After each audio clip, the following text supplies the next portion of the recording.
لو قلت لك انك تقدر تبيع نفس المنتج اللي بيبيعه منافسينك بعشر اضعاف السعر والعملاء يدفعوا وهم مبسوطين، هتقولي ده مستحيل او يمكن تفتكره غش. لكن الحقيقة ان في براندات بتعمل كده كل يوم، ومش عن طريق الغش ولكن عن طريق فهم حقيقي لنفسية العميل واقتصاديات القيمة. ده فن له اصول وقواعد، وفي الفيديو ده هقولك على 7 استراتيجيات نفسية واقتصادية تقدر تطبقها من بكرة عشان تبيع بأسعار بريميوم من غير ما تغير في المنتج نفسه ولا مواصفاته. ويلا نبدأ. الاستراتيجية الأولى بيع الهوية مش المنتج. أول حاجة لازم تفهمها إن العملاء مش بيشتروا منتجات، بيشتروا نسخة أحسن من نفسهم. لما حد بيشتري ساعة ب50,000 دولار هو مش بيشتري حاجة تقول له الوقت، هو بيشتري مكانة اجتماعية. الساعة بالنسبة له إشارة إنه شخص ناجح ومرتاح ماديا وعنده ذوق فاخر. الساعة الرخيصة بتقول الوقت، أما الساعة الغالية بتتكلم عن المكانة، وده اللي أنت لازم تركز عليه وأنت بتبيع منتجاتك. لازم تركز على المكانة والايدنتيتي اللي المنتج بتاعك هيضيفها للعميل، وساعتها السعر العالي هيبقى جزء من هويته مش مجرد منتج بيشتريه ومواصفات بيقارنها. الاستراتيجيه الثانيه بيع الامان مش المنتج. في مستوى معين من الدخل الناس مش بتدفع في الافضل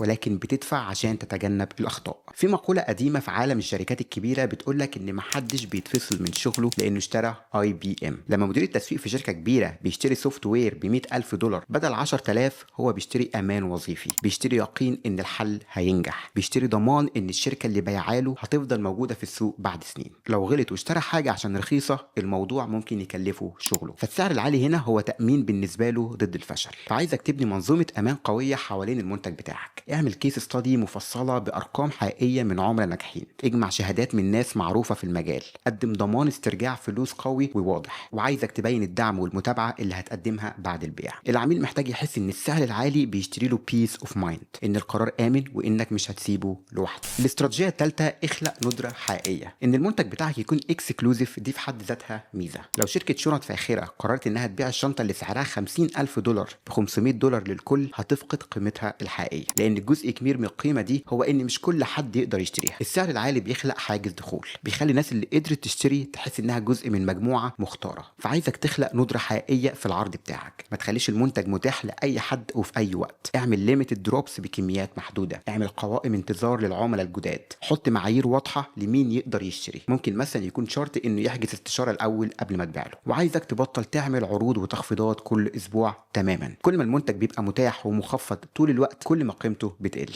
الندره بتخلق استعجال حقيقي ورغبه اقوى، وساعتها محدش بيفكر في السعر. الاستراتيجيه الرابعه صمم تجربه كامله مش مجرد بيع. البراند البريميوم مش بيبيع منتج، بيبيع تجربه كامله من اول ما العميل بيفكر في الشراء لحد ما يستخدم المنتج، وبعدها بيهتم بادق التفاصيل في الموقع وفي الطريقه اللي بتتعرض بيها المنتجات، بيهتم بالتغليف والخامات اللي بيستخدمها فيه، بيهتم بخدمه ما بعد البيع والتواصل مع العميل عشان يتاكد ان المنتج على مستوى توقعاته. كل ده بيبقى جزء من السعر اللي بتحطه. البراند الرخيص بيبيع صفقه، اما البراند الغالي فبيبيع علاقه. فعايزك دايما تراجع كل نقطه تواصل مع العميل، من اول الاعلان للموقع لحد التغليف لرساله الشكر لخدمه العملاء، وعايزك تتاكد ان كلها بتعكس نفس المستوى من الاحترافيه. استثمر في تغليف فاخر حتى لو كلفك كام دولار زياده. اكتب رساله شكر شخصيه بخط الايد لكل عميل، ابعت ايميل متابعه او مكالمه تليفون بعد اسبوع تسال عن تجربته، فاجئه بهديه بسيطه بعد التوصيل.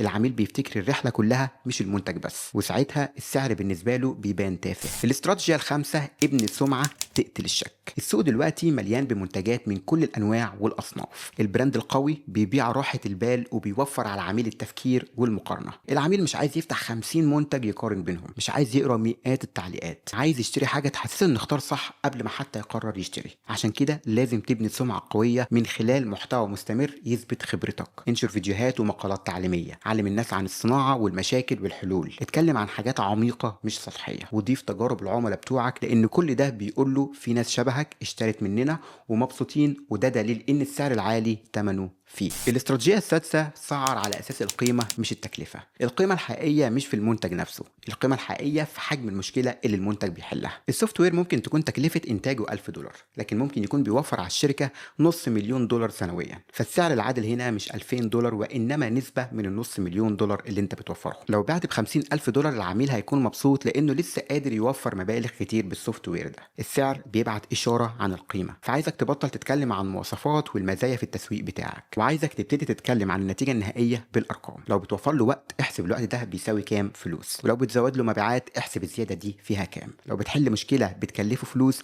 احسب التكلفة دي. السعر بتاعك لازم يعكس حجم المشكلة اللي انت بتحلها. الاستراتيجية السابعة: وفر على عميلك الوقت والمجهود. الناس الأغنياء مش أغنياء بالفلوس بس، لكن أغنياء بالوقت، والبراند البريميوم بيبيع سرعة وراحة. الشخص اللي دخله $100,000 في السنة وقته أكبر من أي فرق في السعر. الراحة والسرعة واليقين دول رفاهيات بتتباع بسعر عالي، فعايزك تخلي كل حاجة أسرع وأسهل للعميل بتاعك. قلل خطوات الشراء لأقل عدد ممكن. قدم استشارات مجانية تفهم فيها احتياجاته وتقول له على الحل الجاهز المناسب من غير ما يحتاج يفكر. وعايزك تبين السرعة في كل العروض بتاعتك، سواء سرعة التوصيل أو سرعة الأونبوردينج أو سرعة التشغيل، لأن الوقت اللي بتوفره ليه قيمة أعلى من السعر. فالخلاصة: السعر الغالي هيكون غش لو مش بتدي قيمة تساوي السعر ده، لكن لو اهتميت باللي اتكلمت عنه سعرك الغالي هيبان ان قيمته فيه، وساعتها مفيش منافس هيقدر يحل مكانك. لو ما عندكش وقت تفكر في الكلام ده كله او مش عارف تنفذه ازاي وتبدأ منين، فهسيب لك الايميل بتاعي في الوصف، اتواصل معايا ونتعاون سوا.